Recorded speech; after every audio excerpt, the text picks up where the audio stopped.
Malam ini kita akan bahas pembukaan dari surat Al-Kahfi, yaitu tentang kisah Ashabul Kahfi. Oke, coba teman-teman buka surat Al-Kahfi, dimulai dari ayat 9. Saya akan bacakan beberapa ayat pembukaan, nanti kemudian kita bahas bersama-sama. A'udzu billahi minasy syaithanir rajim. Bismillahirrahmanirrahim.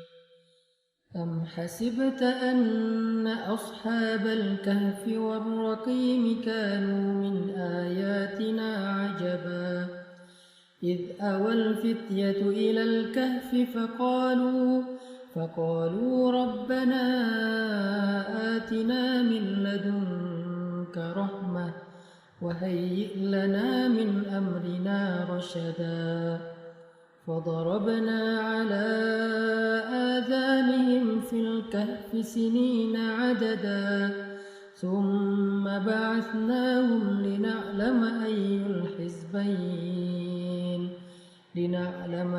الحزبين أحصى لما لبثوا أمدا نحن نقص عليك نبأهم بالحق إنهم فتية آمنوا بربهم وزدناهم هدى وربطنا على قلوبهم إذ قاموا فقالوا ربنا رب السماوات والأرض لن ندعو من دونه إلها لقد قلنا إذا شططا هؤلاء قومنا اتخذوا من دونه آلهة لولا يأتون عليهم بسلطان بين فمن أظلم ممن افترى على الله كذبا. Ayat yang barusan saya baca ini adalah paragraf yang berkisah tentang pemuda Ashabul Kahfi. Jadi kisahnya itu Allah ceritakan dari ayat 9 sampai ayat 22. Siapa Ashabul Kahfi ini? Jadi Ashabul Kahfi itu adalah nama sekelompok pemuda. Walaupun dulu mereka nggak menamakan dirinya. Karena memang salah satu di antara semangat anak muda itu adalah membuat organisasi atau membuat komunitas. Itu salah satu tabiat anak muda. Jadi nama ini Allah sendiri yang ngasih dengan istilah yang ada tadi di dalam ayat 9, am hasibta anna ashabal kahfi war raqim. Jadi Allah sendiri yang memberi nama mereka dengan nama kelompok pemuda yang ada di dalam gua. Yang jelas Ashabul Kahfi ini adalah sekelompok anak muda yang mendapatkan petunjuk setelah mereka bertemu dengan satu orang nabi atau orang solih. Lalu mereka mendengar nasihat dari laki-laki ini. Mereka belajar dari laki-laki ini tentang tauhid, tentang Allah, ibadah kepada Allah, kemudian tentang akhlak, sehingga hati mereka merasa berkenan. Mereka merasa tertarik dengan ajaran Nabi ini. Lalu mereka pun belajar secara lebih serius sampai akhirnya mereka kemudian berpisah dengan Nabi atau guru mereka. Ini cerita singkatnya Ashabul Kahfi. Nah, jumlah mereka pun ikhtilaf di antara banyak periwayat cerita. Makanya Allah katakan di ayat 22 itu sayaquluna salasatun rabi'uhum kalbuhum wa yaquluna khamsatun sadisuhum kalbuhum wa yaquluna sab'atun wa thaminuhum kalbuhum. Ada yang mengatakan jumlah mereka 3, 4 dengan anjingnya. Ada yang mengatakan jumlah mereka 5, 6 dengan anjingnya. Ada yang mengatakan jumlah mereka 7 dan 8 dengan anjingnya. Allah menjawab, Rabbi a'lamu bi'iddatihim. Allah lebih tahu jumlah mereka. Terus kenapa pemuda ini menjadi istimewa? Allah mengatakan innahum fityatun. Mereka adalah pemuda. Tapi nggak cukup segitu aja. Sehingga buat kita, kalau kita mau jadi orang yang istimewa di mata Allah, nggak cukup sekedar menjadi pemuda doang. Karena modal usia doang itu belum cukup. Modal kekuatan fisik doang itu belum cukup. Modal penampilan doang itu belum cukup. Terus yang bikin kita istimewa itu apa? Allah menjawab dengan jelas di sini, amanu bi rabbihim, iman.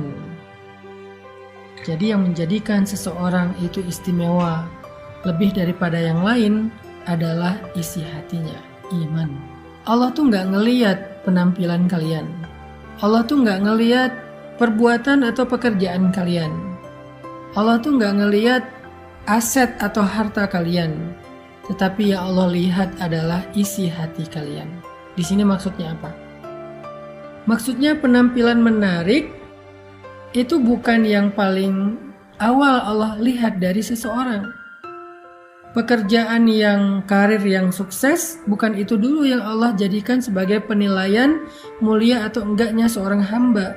Hartanya, simpanannya, tabungannya, asetnya banyak, bukan itu yang Allah lihat dulu.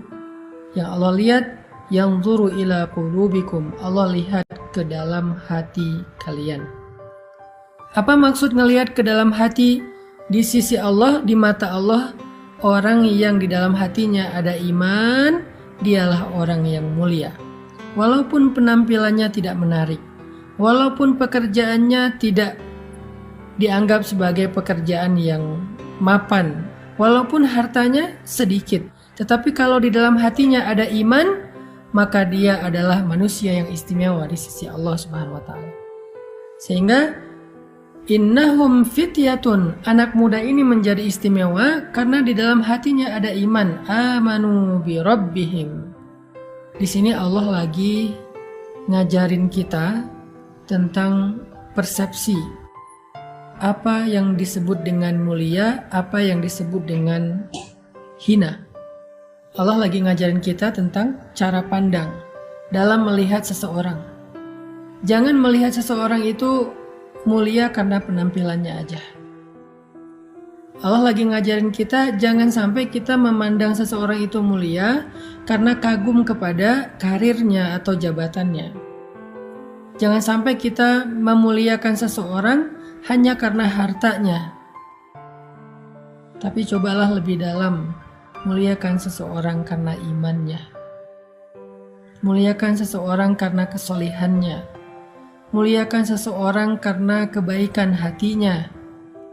Kalau Allah memandang seseorang dengan sudut pandang ini, maka Allah ingin kita juga menggunakan perspektif ini dalam melihat seseorang.